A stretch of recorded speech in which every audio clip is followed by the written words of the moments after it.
મહત્ત્વના સમાચાર પાટણથી. પાટણમાં ધોધમાર વરસાદ વરસ્યો છે ત્યારે પાટણ નગરપાલિકાના જે પ્રી મોન્સૂન કામગીરીની પોલ ખુલી હોય તેવા દ્રશ્યો સામે આવ્યા છે.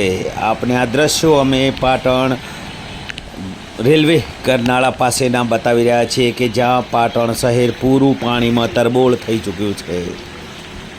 પાટણમાં રેલવે ગરનાળું પાણીમાં ગરકાવ થતાં પાટણ શહેરમાં અવરજવર કરતા લોકોને ભારે મુશ્કેલી વેઠવાનો વારો આવ્યો છે. આપ જોઈ રહ્યા છો આ જે દ્રશ્યો છે જેવા નદીના એ પાટણ શહેરમાં જોવા મળી રહ્યા છે અને પાટણ નગરપાલિકાના પ્રી મોન્સૂન કામગીરીની પોલ ખુલી છે.